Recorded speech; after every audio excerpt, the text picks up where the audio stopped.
Sir কয়েক মাস আগে আয়েশার মুভি রিলিজের অ্যানাউন্সমেন্ট হওয়ার কথা ছিল, আর তবে থেকে প্রোডাকশন হাউসে ফ্যানেদের লেটার এবং গিফট আসতেই থাকতো, যেটা খুবই নর্মাল স্যার। কিন্তু স্যার তাদের মধ্যে আয়েশার এমন একজন ফ্যান ছিল যে ফুললি অবসেসড, মাথা খারাপ ও স্যার। আর এরকম ধরনের খুব অদ্ভুত গিফট এবং লেটার পাঠিয়েছে প্রোডাকশন হাউসেও। আদিত্য, তুমি এগুলো আগে আমাকে কেন বলনি? আয়েশা, আমি এই কথাটা তানিয়া আর বিবেককে আগেই বলে দিয়েছিলাম। আমি তোমাকে এসব এই জন্য বলিনি কারণ আমি চাইনি এইসব ছোটখাটো বিষয় নিয়ে তুমি কোনো স্ট্রেস নাও, আর এটা পাবলিকলি বাইরে চলে আসুক আর আমাদের ফিল্মে তার কোনো এফেক্ট পড়ুক। কি ধরনের পিয়ার তুই? এরকম মশলাদার খবর তো পাবলিকের সামনে আসা উচিত, ফিল্মের পাবলিসিটি হয়ে যেত। স্যার ফিল্ম স্টারের জন্য ফ্যানেদের অবসেশন ইন্ডাস্ট্রিতে কমন স্যার। বাকি লেটারগুলো কোথায়? স্যার রিসর্টে আমার ব্যাগে আছে। বাকি লেটারগুলো তোমার ব্যাগে কেন? স্যার ওগুলো আমি নিজের কাছে এই জন্য রেখেছিলাম যাতে কারোর হাতে না পড়ে, আর ভেবেছিলাম যে প্রমোশন হয়ে যাওয়ার পরে ওগুলোর ব্যবস্থা করব। সব লেটারগুলো চেক করতে হবে।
Aisha ma'am, you are looking gorgeous. I know, যাওয়া যাক। Yeah.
স্যার, বডিতে এই কাঁচিটা ঢোকা ছাড়া আরও একটা চিহ্ন আছে, এই যে মাথায়।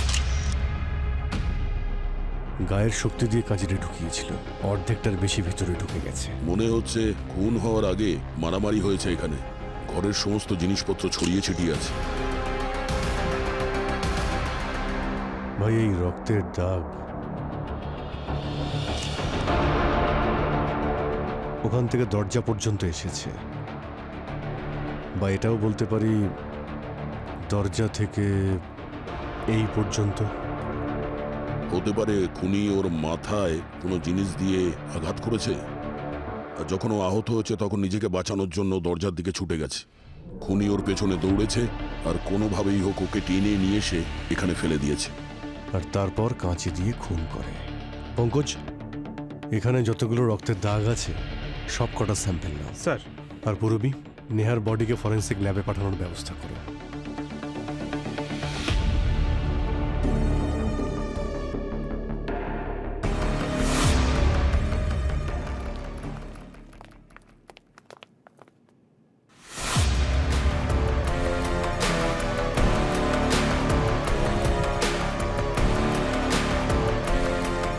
আচ্ছা, কিছু চিন্তা করো না। আপনি কি এখানকার ম্যানেজার? হ্যাঁ স্যার, রাকেশ। রাকেশ বাবু, এই রিসর্টের সমস্ত এন্ট্রি আর এক্সিট পয়েন্ট বন্ধ করে দিন এক্ষুনি। হ্যাঁ। আর আমাদের পারমিশন ছাড়া কেউ যেন এই রিসর্টে যাওয়া আসা না করে। আর এই গ্রিন রুমের বাইরে যে ক্যামেরা লাগানো আছে ওর সিসিটিভি ফুটেজ চাই আমাদের। স্যার আপাতত একটা ক্যামেরা তো কাজ করছে না, কিন্তু অন্য একটা কোণায় আরেকটা ক্যামেরা আছে, আর সেটাও গ্রিন রুমের দিকেই ফেস করা রয়েছে। হ্যাঁ ঠিক আছে, ওটার হলেও হবে। হ্যাঁ স্যার, পেয়ে তো যাবেন, কিন্তু এটা বলতে পারছি না কতটা ক্লিয়ারলি বোঝা যাবে। মানে ওই ক্যামেরার মুখটা গ্রিন রুমের দিকেই তো? হ্যাঁ স্যার, কথাটা আপনি ঠিকই বলেছেন, কিন্তু গ্রিন রুমের সামনে এত ডেকোরেশন করেছে যে মনে হচ্ছে ভিউটা ব্লক হয়ে গেছে। ক্যামেরাগুলোকে ডেকোরেশন করার জন্য লাগিয়ে রেখেছেন নাকি? একটা চলে না আর একটার ভিউ ব্লক। রিসর্ট খুলে রেখেছেন, কিন্তু যারা গেস্ট তাদের কোনো সিকিউরিটির চিন্তা নেই আপনাদের? I am really sorry sir. Manager Babu, sorry বললে কেস সলভ হয় না। একটা কাজ করুন, আপনার রিসর্টে যত লোক আছে, ওয়েটার, সিকিউরিটি, ক্লিনিং স্টাফ, সবার একটা লিস্ট বানান, কুইক। ঠিক আছে স্যার, 5 মিনিট দিন। আপনি? আমি বিবেক, প্রোডাকশন ম্যানেজার স্যার। তার মানে এখানে যে শুটিং হয় তার দায়িত্ব আপনার। তাহলে আপনার গ্রুপে যে সমস্ত লোক আছে সবার ডিটেলস চাই, তাদের নাম আর কে কি কাজ করে সবকিছু। হ্যাঁ স্যার। স্যার, স্যার নেহার পকেট থেকে এই ব্রেসলেটটা পাওয়া গেছে। স্যার, এই ব্রেসলেটটা তো আমার। আচ্ছা, আপনার ব্রেসলেট নেহার পকেটে কি করছে? I have no idea sir, কিন্তু ব্রেসলেটটা আমারই। অভিজিৎ, স্নেহা এই ব্রেসলেটটা চুরি করেনি তো? গ্রিন রুমে একলা ছিল। সবার আগে নেহার বডিটা আপনি দেখেছিলেন না? স্যার, ওই আমাদের মুভির প্রমোশনাল ইভেন্ট ছিল, তাই আমরা এখানেই ফ্যান মিটেরও ব্যবস্থা করেছিলাম। আপনি এখানে কটার সময় এসেছিলেন? 9:30 নাগাদ। আর সোজা গ্রিন রুমে চলে যান? নো স্যার, আমি সবার আগে বিবেকের সাথে দেখা করেছিলাম। কিন্তু স্যার নেহা তো এখানে আগে থাকতেই ছিল। নেহা আগে থেকে গ্রিন রুমে ছিল? হ্যাঁ স্যার, 10টার সময় প্রেস কনফারেন্স করে স্যার। তো আদিত্য ওকে আগে থাকতে রেডি হতে বলেছিল স্যার। এই আদিত্যকে? স্যার ওই এক মিনিট, আপনাকে লিস্ট বানাতে বলেছিলাম না? কি করছেন তাড়াতাড়ি? হ্যাঁ স্যার, আনছি স্যার। আদিত্য? স্যার, আমি আদিত্য, পিআর হেড। স্যার, আমি আয়েশাকে তাড়াতাড়ি রেডি হতে বলেছিলাম, কোনো সময় নষ্ট না করে। হ্যাঁ স্যার, তাই আমি ডিরেক্ট গ্রিন রুমে চলে গেলাম। নেহা ওখানেই ছিল। আমার হেয়ার আর মেকআপের জন্য ও ইকুইপমেন্টস রেডি করছিল। তারপর কি হয়? আমি অলমোস্ট রেডি হয়ে গিয়েছিলাম। তারপর আমার কোয়াক্টার রাহুল আমাকে ডাকার জন্য নিজে আমার গ্রিন রুমে এসেছিল। আর তখন ঠিক কটা বেজেছিল? স্যার, ওই ধরুন 10টা হবে। রাহুল চাইছিল আমরা প্রেস কনফারেন্সের জন্য একসাথে যাব, কিন্তু আমার রেডি হওয়ার জন্য আরও একটু সময় দরকার ছিল। তাই আমি রাহুলকে বললাম, তুমি ব্যাক স্টেজে আমার জন্য ওয়েট করে নেবে। তারপর 2-5 মিনিটের মধ্যে আমি আর আমার ম্যানেজার তানিয়া একসাথে ওখান থেকে বেরিয়ে গিয়েছিলাম। তো আপনার ম্যানেজার নেহা, ও যায়নি আপনার সঙ্গে? ওই স্যার, তাড়াহুড়োয় আমি নেহার সাথে ধাক্কা খেয়েছিলাম। ক্রিমের ওই টিউবটা ঢাকনাটা খোলা ছিল, তাই ক্রিমটা বেরিয়ে ওর ড্রেসে লেগে গিয়েছিল। ওটা ওয়াশ করার জন্যই ওয়াশরুমে গিয়েছিল। আমি আর তানিয়া একসাথেই ওই সময় মিডিয়া বাইটসের জন্য বেরিয়ে গিয়েছিলাম। স্যার, সেই জন্যই নেহার জামাটা সামনের দিকে ভেজা ছিল। আর এই প্রেস কনফারেন্স কখন শেষ হয়েছিল, মানে কখন ফিরে এসেছিল এখানে? স্যার, মোটামুটি 15 মিনিট সময় লেগেছিল। আমাকে ওয়াশরুম ইউজ করতে হতো, তাই আমি গ্রিন রুমে চলে গিয়েছিলাম। আর যখনই আমি ভিতরে গেলাম, সেখানে নেহার বডি নিচে ফ্লোরে পড়েছিল। স্যার, তারপর আপনি চিৎকার করেন আর সবাই এক জায়গাতে চলে আসে। এক্সকিউজ মি স্যার, এই হচ্ছে রিসোর্টের সমস্ত এমপ্লয়িজদের লিস্ট। আর স্যার আমাদের ক্রিউয়ের লিস্ট স্যার। পুরবী, সিকিউরিটি রুমে গিয়ে ওই ক্যামেরার ফুটেজ বের করো। কিছু না কিছু নিশ্চয়ই পাবো আমরা। স্যার,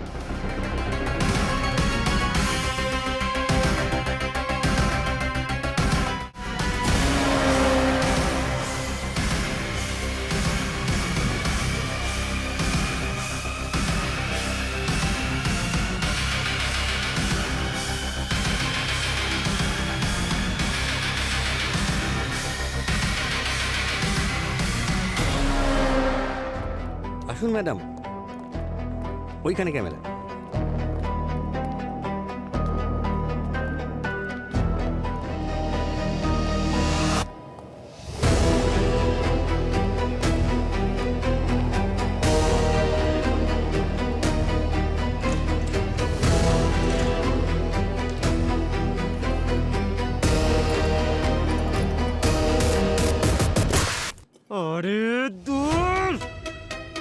করতে গেলেই একটা কাণ্ড ঘটে যাবে। এতে আবার কি ভেঙে গেল দেখি, কিছু তো একটা ডেফিনেটলি আছে। আরে দূর, যা ছিল সবটাই মনে গেল। আয়শা, একটা কথা বলো, নেহার কি কখনো এই ফিল্ম ইউনিটের কারোর সঙ্গে কোনো ঝগড়া বা ঝামেলা হয়েছিল? ওইগুলো তো সব খুব সাধারণ বিষয় স্যার, কিন্তু এইরকম কিছু কখনো হয়নি যে কেউ কারো জীবন নিয়ে নেবে।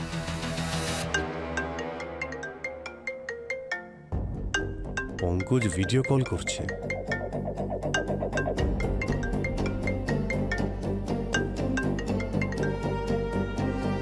হ্যাঁ পঙ্কজ, বলো।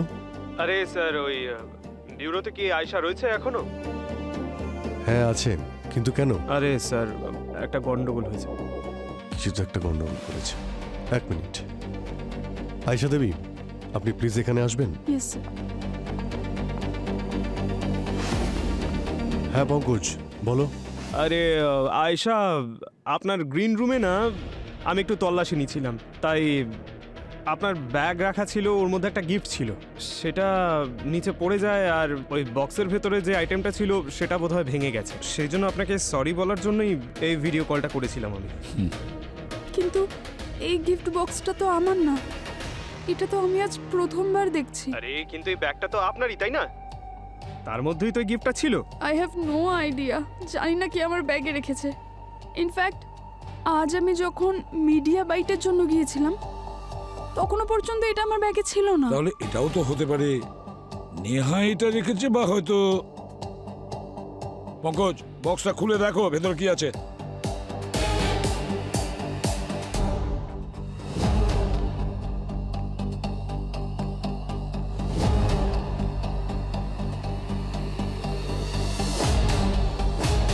পঙ্কজ, বক্সের ভেতরে কি আছে?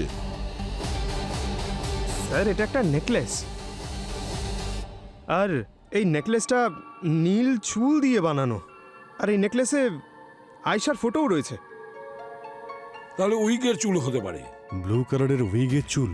স্যার এটা আমারই উইগের চুল, ওই আমি অ্যাকচুয়ালি লাস্ট শ্যুটে ইউজ করেছিলাম, আর তখন থেকে ভ্যানিটিতেই আছে। মানে যে ছিল তার কাছে আয়েশার ভ্যানিটি ভ্যানের অ্যাক্সেস ছিল, ভেতরে ঢুকলো আর উইক থেকে চুল নিয়ে এসেছিল। আরও একটা কথা স্যার, এই কভারে একটা মেসেজও লেখা রয়েছে। মাই ডিয়ার আয়েশা, আমি তোমাকে ভুলে যাব এটা হতেই পারে না। কে হতে পারে এই হ্যান্ডরাইটিং, আপনি চেনেন কি? না স্যার। এই লেটারটা, এই লেটারের ব্যাপারে কিছু জানো তুমি? কে লিখেছে? তুমি লিখেছো? না স্যার। তাহলে কে লিখেছে? স্যার আছে একজন যে এই লেটারটা লিখতে পারে। কার কথা বলছো? স্যার আছে একজন, আয়শার অবসেসড ফ্যান স্যার, মাথা খারাপ ওর, আর প্রত্যেকদিন স্যার প্রোডাকশন হাউসে এরকম লেটার্স এবং গিফটস পাঠাতেই থাকে। হ্যাঁ ম্যাম, এই দেখুন, সকাল 8টা থেকে যে রেকর্ডিংগুলো হয়েছিল না, সেগুলো আর নেই। 8টার থেকে নয়, আয়েশা যখন গ্রিন রুম থেকে বেরিয়ে গিয়েছিল সেখান থেকে প্লে করো। Yes madam. হ্যাঁ, এই দেখুন ম্যাডাম, 10টা বেজে 5 মিনিটে উনি বাইরে বেরিয়েছিলেন। প্লে করো। হ্যাঁ।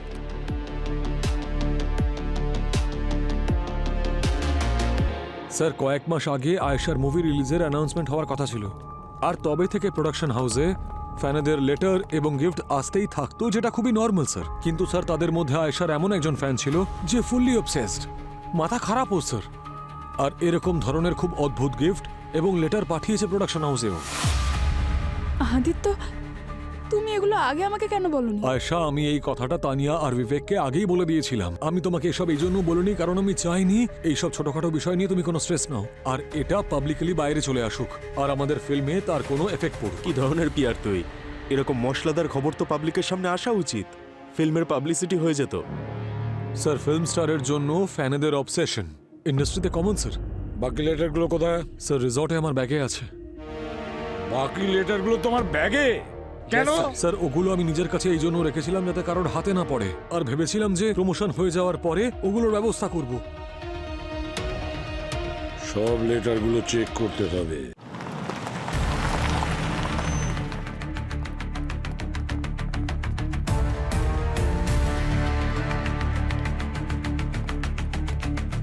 তোমার রুমটা কোথায়? স্যার আসুন, আমার রুম এইদিকে স্যার।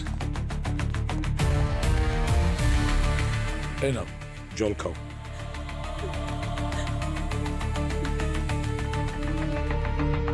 দাও।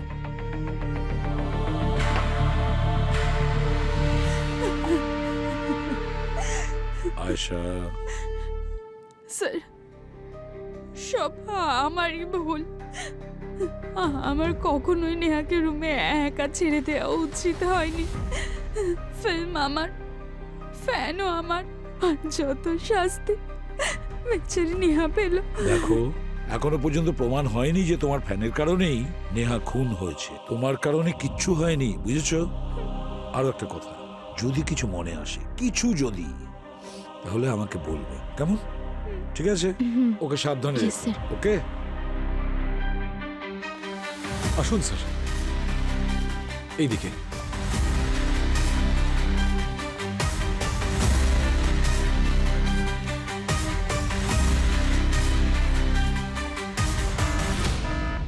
সব কি হচ্ছে? Fire alarm. মনে হচ্ছে রিসর্টে আগুন লেগেছে। আপনি বাইরে কোনো সেফ জায়গাতে যান, তাড়াতাড়ি যান। তাড়াতাড়ি যান। Okay sir. দয়া, তুমি ওই দিকটায় দেখো। ম্যাডাম এক্ষুনি বাইরে বেরিয়ে আসুন, এখানে খুব বিপদ। আসুন ম্যাডাম। আরে আমি ফুটেজ চেক করছি, তুমি যাও। ম্যাডাম জানি না কোনখানে আগুন লেগেছে, কেন লেগেছে, কে লাগিয়েছে। ম্যাডাম এই মুহূর্তে এখানে থাকাটা সেফ নয়। প্লিজ ম্যাডাম এক্ষুনি এখান থেকে চলুন, আমরা পরে এসে চেক করবো খন। প্লিজ আপনি আসুন, আসুন ম্যাডাম, আসুন আসুন আসুন আসুন আসুন আসুন আসুন। আসুন আসুন আসুন, চলুন চলুন চলুন চলুন, তাড়াতাড়ি তাড়াতাড়ি তাড়াতাড়ি, চলো চলো চলো চলো চলো, যান যান, যাও যাও যাও, বেরিয়ে যান সবাই, যান যান যান। তাড়াতাড়ি এদিক দিয়ে। এই কি করছো এখানে? বেরো এখান থেকে, তাড়াতাড়ি তাড়াতাড়ি।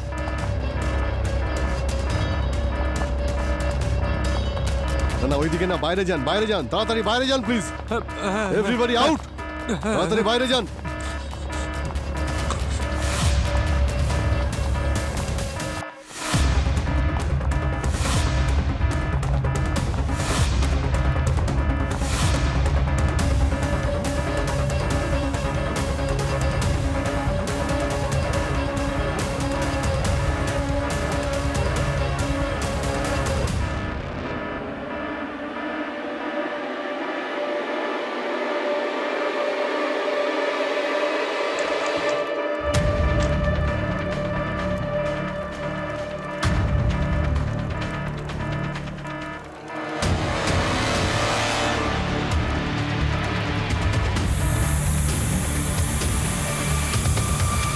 অভিজিৎ, ঠিক স্মোক ডিটেক্টরের নিচেই এগুলো পোড়াচ্ছিল, যাতে অ্যালার্ম অ্যাক্টিভেট হয়ে যায়। কিছু তো চলছে এখানে। বলো রাকেশ, কি চলছে তোমার এই রিসর্টে? তোমারই স্টাফ রিসর্টে আগুন লাগাচ্ছে? না স্যার, আমাদের রিসর্টের স্টাফেদের মধ্যে কেউ কেন এমন করবে? কেন করবে সেটা তো আপনি বলবেন। হ্যাঁ, আমরা এটা জানি যে সে আপনার একজন স্টাফ, যে স্টোর রুম আর ওখানকার স্মোক ডিটেক্টর সম্পর্কে ভালো মতোই জানে। আর কেই বা ওখানে যাবে? হ্যাঁ,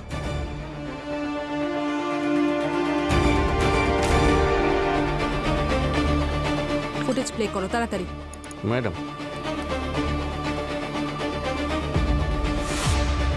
এ কি করে সম্ভব?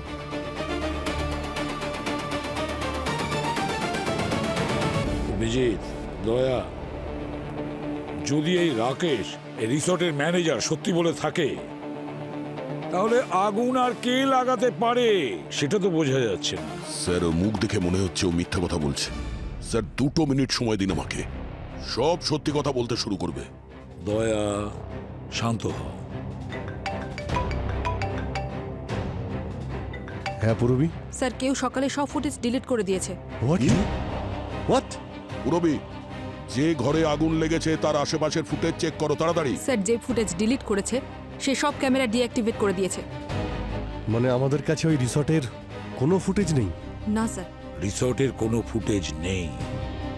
আগুন লাগানো হয়েছে, এর মানে একটাই দাঁড়ায় অভিজিৎ, এই আগুন আমাদেরকে বিভ্রান্ত করানোর জন্য লাগানো হয়েছে। খুনি এখনো ওই রিসর্টের মধ্যেই আছে। পুরবি, একটা কাজ করো, সিসিটিভি রুমের প্রতিটা কোণা ভালো করে দেখো, প্রতিটা ইঞ্চি ভালো করে দেখো। কোনো না কোনো সূত্র নিশ্চয়ই সে ছেড়ে চলে যাবে। স্যার শুনুন, আপনি বাইরে যান, আমাকে আমার কাজ করতে দিন। Yes madam.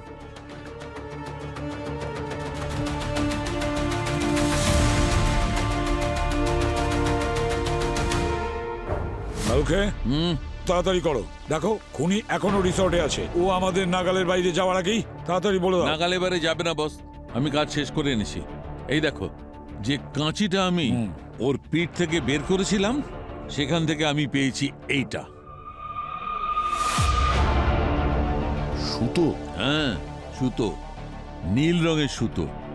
আর অদ্ভুত ব্যাপার হচ্ছে, এই সুতো দেখে আমি অবাক হয়েছিলাম, কারণ নেহা এই রঙের ড্রেস পরেইনি। তো এই সুতোটা খনির ড্রেসের। এক্স্যাক্টলি।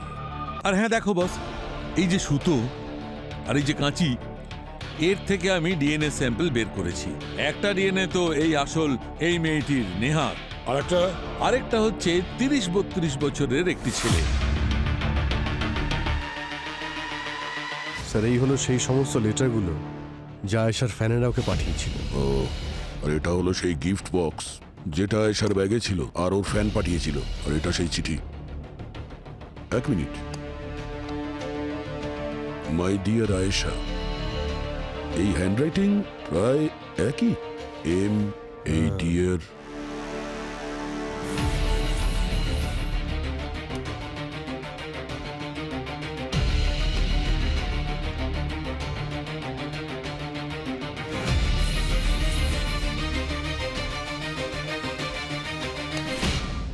স্যার একদম পারফেক্ট ম্যাচ। মানে যে গিফট বক্সটা আয়েশার ব্যাগে রেখেছিল, এই হলো সেই আয়েশার অবসেসড ফ্যান। মানছি অভিজিৎ যে অবসেস ফ্যান ছিল, ও আয়েশাকে খুব পছন্দ করতো আর সেই কারণে ওকে ওই গিফটটাও দিয়েছে। কিন্তু তার মানে এই নয় যে ওই খুন করেছে। সেটাই তো আমি ভাবছি। মানছি এ আয়েশার ফ্যান, তাহলে আয়েশাকে মারবে, নেহাকে কেন মারলো?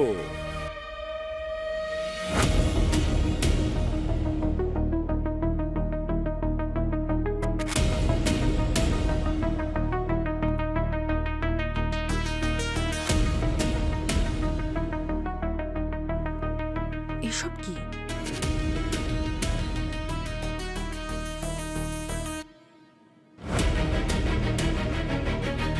ফায়ার অ্যালার্ম বাজার আগে তো এগুলো ছিল না।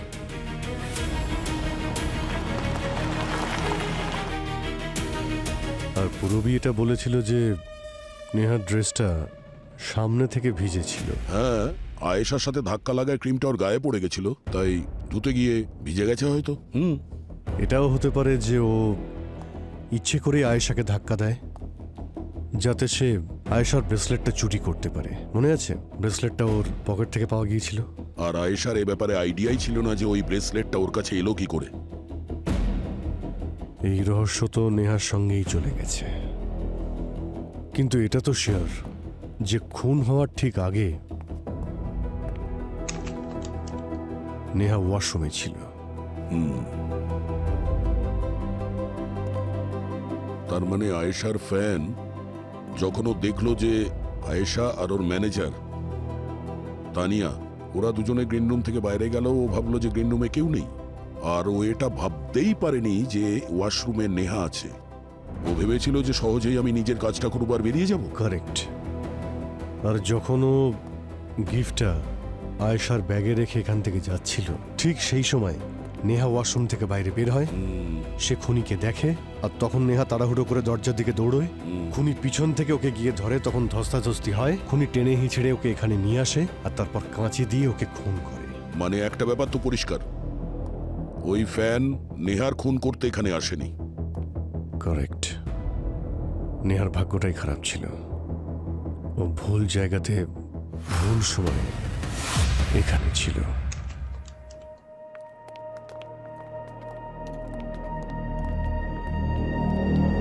স্যার, স্টাফ এবং ক্রুদের সবার সঙ্গে আমার কথা হয়ে গেছে।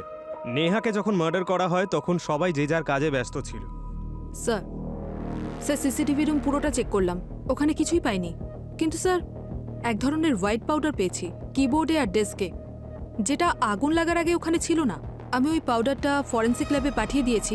সালুকে স্যারের রিপোর্ট আসলেই বোঝা যাবে ওটা কি। ও আরও একটা কথা স্যার, এই লিস্টে যতগুলো নাম রয়েছে সবার সঙ্গেই কথা হয়ে গেছে, কিন্তু শুধু এই নাম্বারটা ছাড়। কে? হাউসকিপিংয়ের কোনো স্টাফ, মোহন। মোহন? ওই ম্যানেজারের লিস্টটা দাও তো। এই দেখুন স্যার।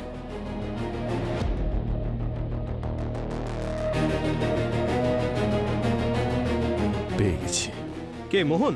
না না, মোহনকে তো তোমরা খুঁজবে, ততক্ষণ আমি আর দয়া একজনের সঙ্গে দেখা করে আসি।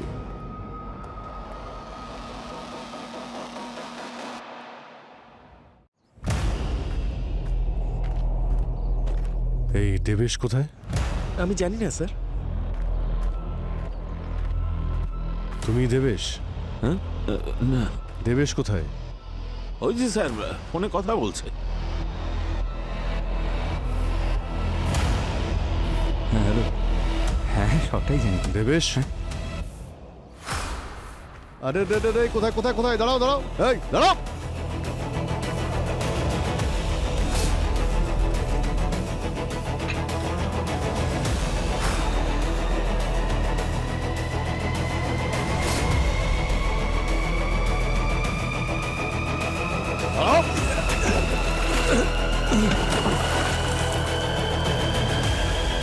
আরে কোথায় যাচ্ছিস? এই আরে এই কি হলো? তুই কি সাঁতার জানিস না নাকি? না স্যার, আমি সাঁতার জানি না, আমাকে বাঁচান স্যার। হে ভগবান, চল এদিকে আয়। স্যার আমি সত্যি বলছি স্যার, আমি দিব্যি করে বলছি স্যার, আমি কিচ্ছু করিনি, আমি কারুর খুন করিনি স্যার। স্যার যখন আমি রিসোর্টে এলাম তখন অলরেডি এখানে খুনটা হয়ে গিয়েছিল স্যার। এই, কে মার্ডার করেছে আর কে মার্ডার করেনি সেটা আমরা ঠিক খুঁজে নেব। তুমি শুধু এটা বলো যে স্টাফ রেজিস্টারে তোমার ডিউটির টাইম লেখা ছিল সকাল 9টা থেকে ইভেন্ট এরিয়াতে। হ্যাঁ স্যার। তাহলে আমাদের অফিসার কেন বললো যে তোমার কিচেন ডিউটি ছিল? বাধ্য হয়েছিলাম স্যার। কেন বাধ্য হয়েছিল? গার্লফ্রেন্ডকে খুশি রাখার জন্য বলতে হয়েছিল স্যার। স্যার আজ আমার গার্লফ্রেন্ডের বার্থডে, ও নিজের পরিবারের সাথে থাকে স্যার। কাল রাত্রি 12টার সময় আমি ওর জন্য কেক কাটতে পারিনি স্যার, তাই ও আমাকে মেসেজ করেছিল যে সকালে যদি আমি ওর জন্য কেক না নিয়ে যাই তাহলে ও আমার সাথে ব্রেকআপ করে নেবে। স্যার আপনিই বলুন স্যার, সকালবেলা ব্রেকফাস্টের সময় কে কেক কাটে? হ্যাঁ ঠিক আছে, তারপরে বলো। আজ সকাল সকাল আমি ওর জন্য কেক নিয়ে গেলাম, বাটারস্কচ। আমরা কেক কাটলাম, একটু গল্প করলাম, সেই চক্করে আমি রিসোর্ট পৌঁছালাম 10:30টায়। আমি অলরেডি ওখানের স্টাফেদের বলেছিলাম যে আমার একটু দেরি হবে, তোরা সামলে নিস সবটা। কিন্তু আমি কি জানতাম যে ম্যানেজার সাহেব আমার জন্য স্পেশাল ডিউটি রেখেছে একটা ইভেন্টের জন্য। এই জন্যই মিথ্যে বলেছ? ইভেন্ট এরিয়া থেকে সোজা কিচেনে চলে এসেছে। হ্যাঁ স্যার। কে ছিল সেই এক্সট্রা প্লেয়ার যে তোমার জায়গায় ব্যাটিং করছিল?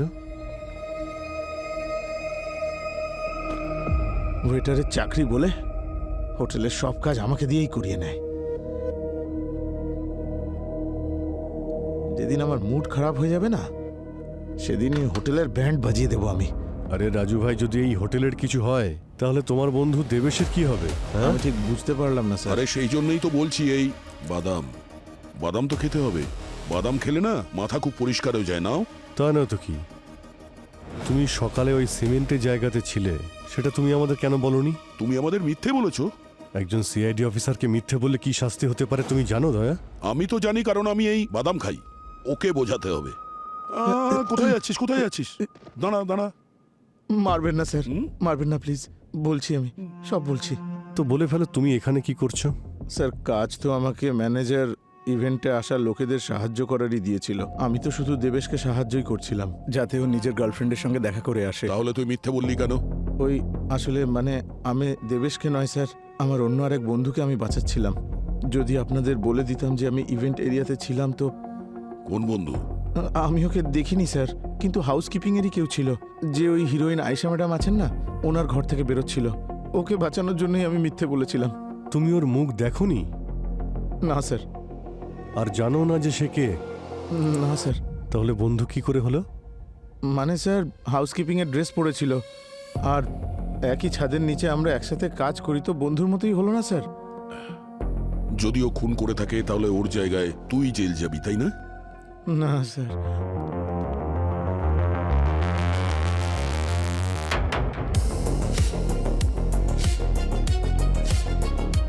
স্যার, স্যার এই মোহনকে পাওয়া যাচ্ছে না। স্যার যাদেরকে জিজ্ঞেস করেছিলাম তাদের আবারও জিজ্ঞেস করেছি, কারোর কোনো রকম আইডিয়া নেই। স্যার মেন গেটে সিকিউরিটি গার্ডের সঙ্গেও কথা হয়েছে। ও বলল যে আমাদের পারমিশন ছাড়া ও কাউকে বাইরে বেরোতে দেয়নি। এই মোহনের এজটা কত বললে যেন? স্যার 32 বছর। আর ডক্টর সালুখেও বলেছিল যে খুনির বয়স 32-এর আশেপাশে হবে। রিসর্টে হাউস স্টাফের ইউনিফর্মে কালার ব্লু। পোস্টমর্টমে কাঁচির থেকে আমরা ব্লু কালারের একটা সুতো পাই, যা খুনির ড্রেসের। স্যার এই মোহন হলো স্টাফের লোক, তাহলে ও নিশ্চয়ই জানবে স্মোক ডিটেক্টর কোথায় কোথায় আছে। এত পারফেক্ট ম্যাচ তো ম্যাট্রিমোনিয়াল সাইটেও হয় না। সে তো ঠিক। এই মোহন এখানে কাজ করে মানে ও জানে ঠিক কোথায় কোথায় লুকোনো যায়। চলো পুরো রিসর্টটা খুঁজে দেখি। স্যার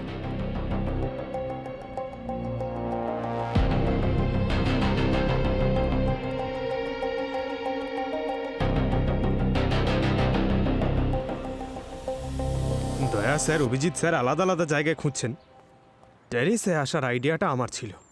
ব্যাস একবার যদি ওকে আমি এখানে পেয়ে যাই না, তাহলে তো প্রমোশন পাক্কা। এসিপি স্যারের সঙ্গেই কথা বলতে হবে প্রমোশনটা নিয়ে।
আরে কেউ আছে নাকি ভেতরে?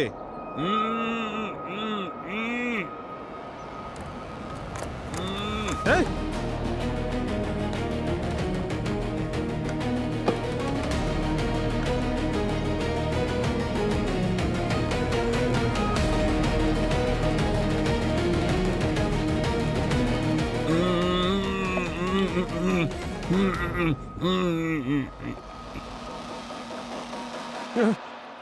সাবধানে, এখানেই বসে থাকো।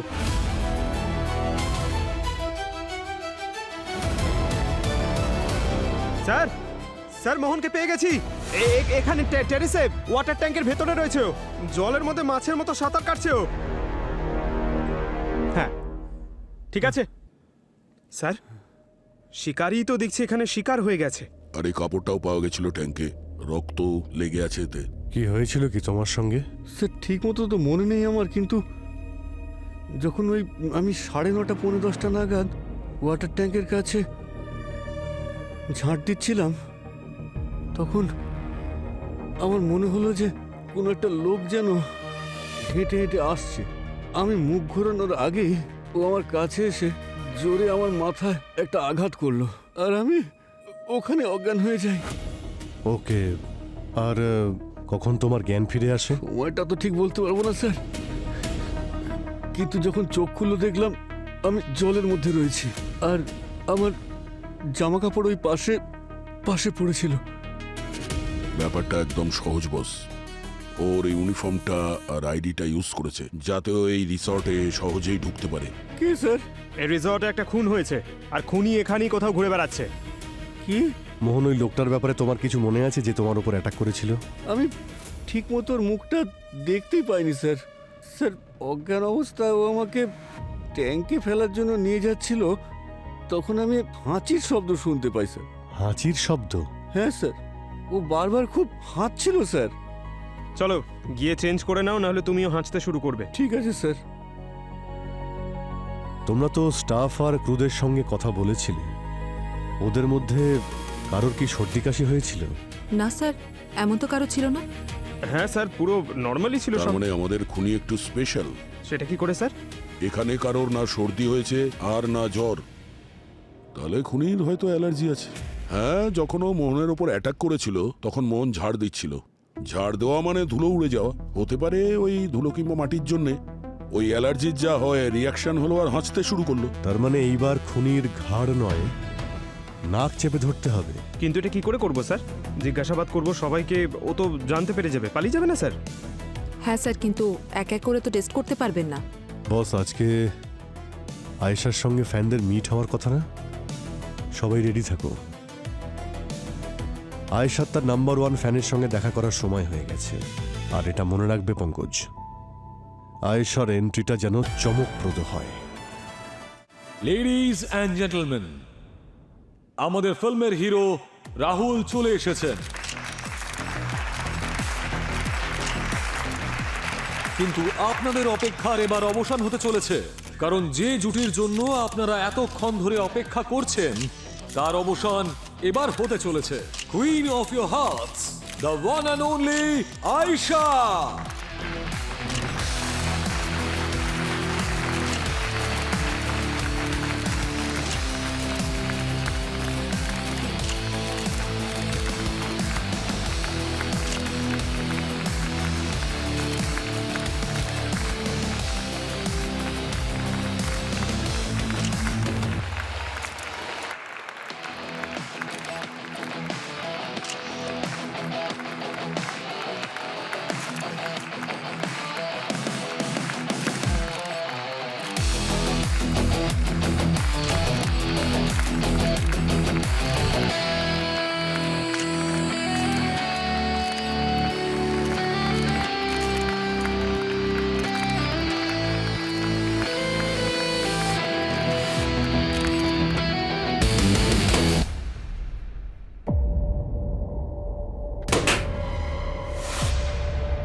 আসুন আসুন আসুন আসুন আসুন।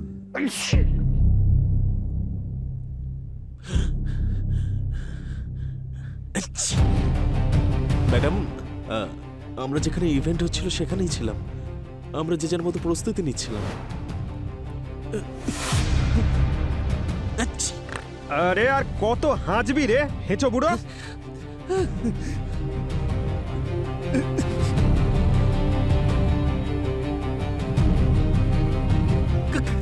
কি বলতে চানটা কি আপনারা? এটা বলতে চাইছি অভয়, তুমি বাঁচার অনেক চেষ্টা করেছো, কিন্তু তোমার এই হাঁচির জন্যই তোমাকে আমরা ধরে ফেললাম।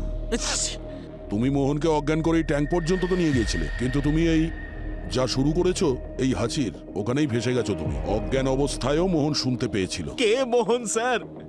কোন ট্যাঙ্কের কথা বলছেন? ডাস্ট অ্যালার্জি তো যে কারোর হতে পারে, তাই না স্যার? হ্যাঁ, কিন্তু অ্যালার্জির সঙ্গে ড্যান্ড্রাফের এই রেয়ার কম্বিনেশন, এটা তো এখানকার সবার মধ্যে নেই। স্যার, সালুকে স্যার ফোন করেছিলেন যে পাউডারটা ওনাকে পাঠিয়েছিলাম সেটা ড্যান্ড্রাফই ছিল, যেটা সিসিটিভি ফুটেজ ডিলিট করার সময় ওর মাথা থেকে কিবোর্ডের উপর পড়েছিল। আরে, কারোর ফ্যান হওয়া কোনো খারাপ ব্যাপার নয়, কিন্তু কারোর ফ্যান হয়ে তাকে নিয়ে পাগলামো করাটা খুব খারাপ ব্যাপার। অভয়, এইগুলো তুমি করছিলে? ঘেন্না হচ্ছে তোমাকে দেখে। ছি! আয়েশা, এই,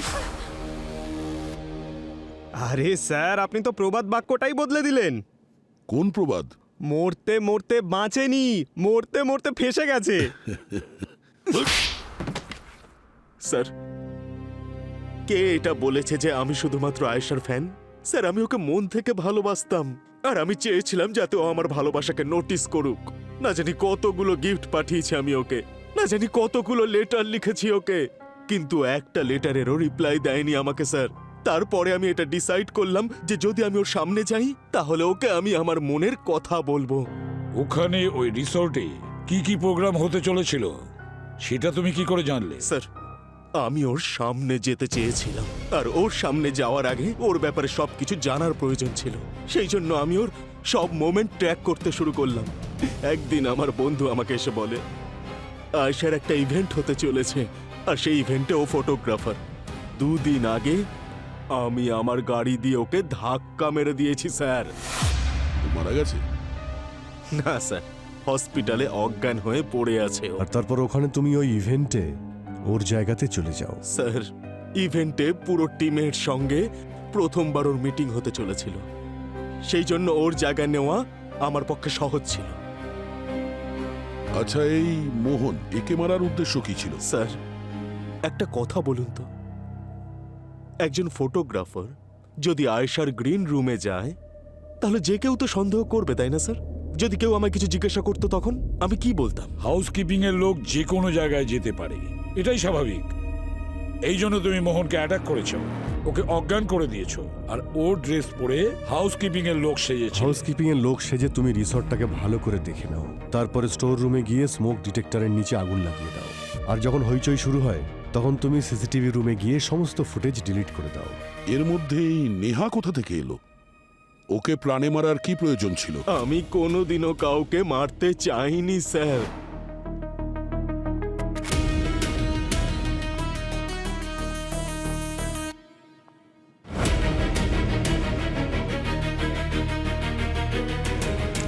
আমি আয়েশার গ্রিন রুমে গেলাম, সেখানে আমি গিফটটা রাখলাম, তারপর আমি বাইরে বেরোতে গেলাম, হঠাৎ করে নেহা ওয়াশরুম থেকে আমার সামনে এসে দাঁড়ালো স্যার। তুমি? আর ও আমাকে চিনতে পেরে গেল। ও আমার ব্যাপারে বাইরে সকলকে বলতেই যাচ্ছিল, তখনই আমি ওকে শেষ করে দিলাম স্যার। আমার ব্যাপারে বাইরে গিয়ে বলবে, সবাইকে জানাবে তুমি। ছাড়বো না তোমাকে, শেষ করে দেবো, মেরে ফেলবো। ভুল করেছো, ভুল করেছো স্যার। আমার কথা বিশ্বাস করুন আপনি, আমি যা কিছু করেছি স্যার আমার ভালোবাসাকে পাওয়ার জন্য করেছি, আয়েশাকে পাওয়ার জন্য করেছি। নিজের ভালোবাসা চরিতার্থ করতে কাউকে ডিস্টার্ব করা, তাকে ফলো করা, আর তাকে পাওয়ার জন্য নিজের রাস্তার মাঝে যে আসবে তাকে মেরে ফেলা, এটাকে তুমি ভালোবাসা বলছো? এটাকে ভালোবাসা বলে না, এটাকে পাগলামো বলে। আর তোমার মতন পাগল প্রেমীকে প্রকাশ্যে ঘুরতে দেওয়া যায় না। জেলের গড়াদের পিছনে তার সঠিক জায়গা।